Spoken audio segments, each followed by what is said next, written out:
Terjemahan Quran Surat Al-Baqarah ayat 187. Dihalalkan bagimu pada malam hari berpuasa bercampur dengan istrimu. Mereka adalah pakaian bagimu, dan kamu adalah pakaian bagi mereka. Allah mengetahui bahwa kamu tidak dapat menahan dirimu sendiri, tetapi Dia menerima tobatmu dan memaafkanmu.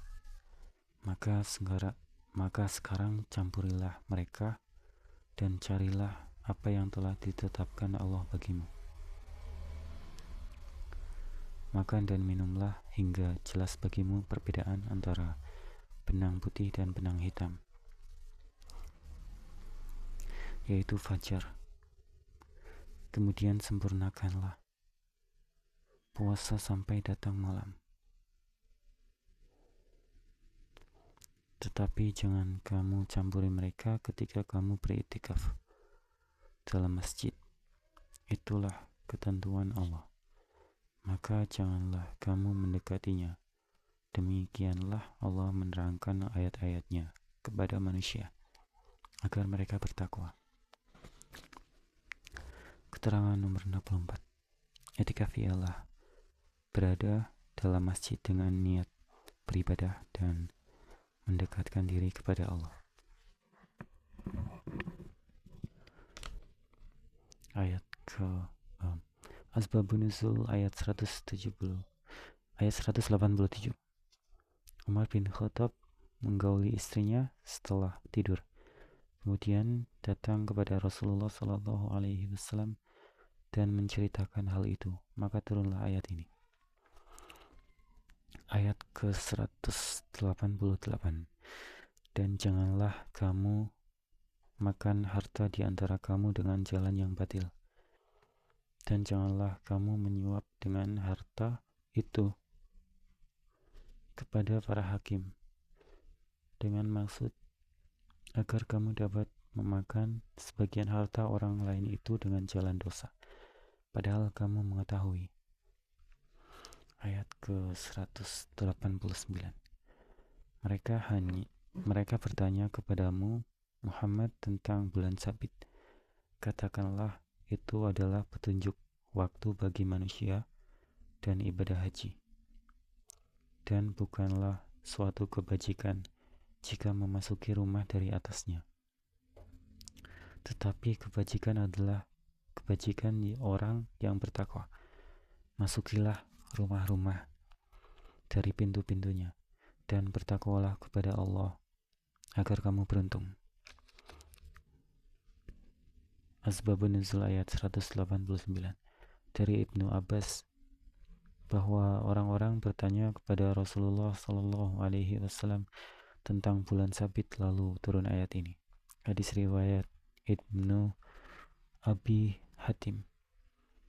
Keterangan nomor 65. Pada masa jahiliyah, orang yang berihram pada waktu haji, mereka memasuki rumah dari belakang, bukan dari depan.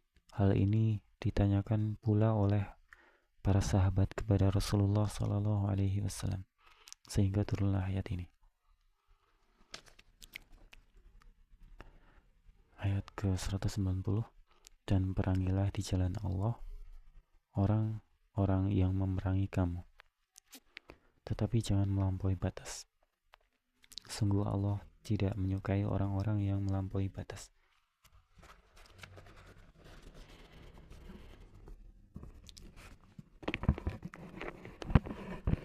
Ayat ke-191. Dan bunuhlah mereka di mana kamu temui mereka, dan usirlah mereka dari mana mereka telah mengusir kamu. Dan fitnah itu lebih kejam daripada pembunuhan. Dan janganlah kamu perangi mereka di Masjidil Haram, kecuali jika mereka memerangi kamu di tempat itu. Jika mereka memerangi kamu, maka perangilah mereka. Demikian balasan bagi orang kafir.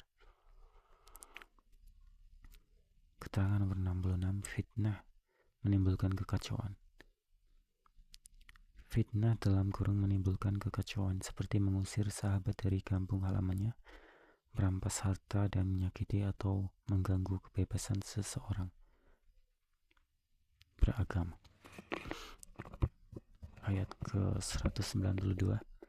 Tetapi jika mereka berhenti, maka sungguh Allah Maha Pengampun, Maha Penyayang. Ayat ke-193.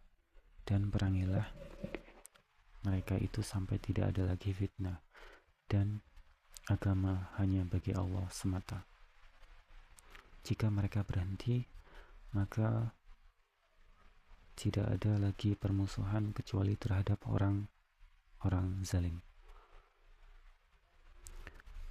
Allahumma sholli wa sallim.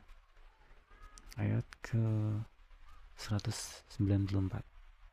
Bulan haram dengan bulan haram, dan terhadap sesuatu yang dihormati berlaku hukum kisos. Oleh sebab itu, siapa yang menyerang kamu, maka seranglah dia setimpal dengan serangannya terhadap kamu. Bertakwalah kepada Allah, dan ketahuilah bahwa Allah berserta orang-orang yang bertakwa. Keterangan nomor 67.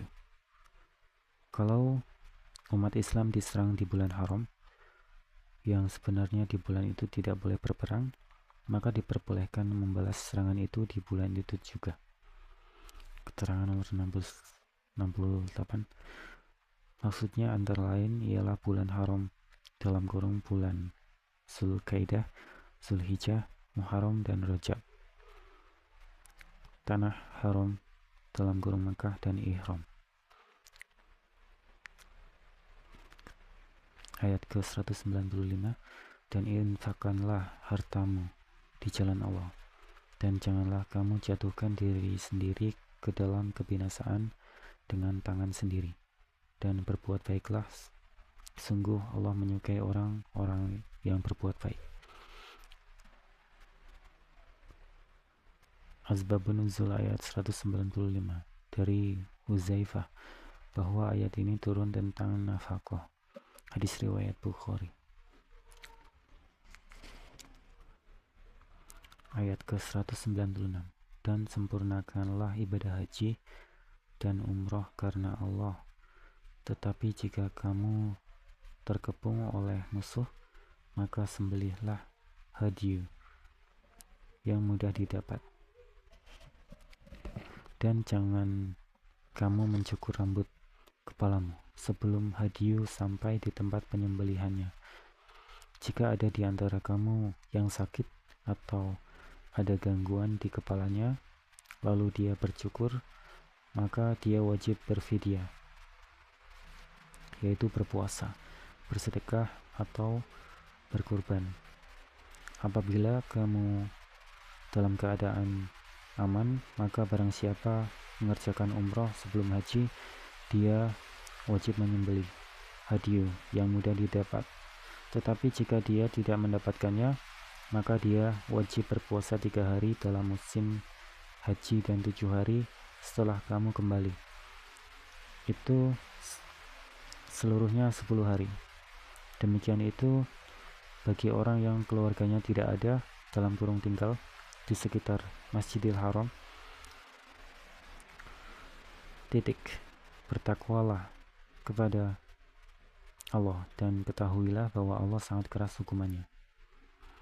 Asbabun Nuzul ayat 196 dari Safwan bin Umayyah bahwa ada seorang laki-laki datang kepada Rasulullah SAW dan berkata, bagaimana engkau menyuruhku dalam umrahku, wahai Rasulullah? Lalu turun ayat ini, dan Rasulullah SAW bersabda, mana yang bertanya? Orang tadi menjawab, ini saya. Di sini Rasulullah SAW bersabda, lepaskan bajumu, kemudian mandi dan sikat gigi semampumu. Apa yang kamu lakukan dalam haji, maka lakukan dalam umrah. Hadis riwayat Ibnu Abi Hatim. Keterangan nomor 69. Hadyu ialah hewan yang disembelih sebagai pengganti dam.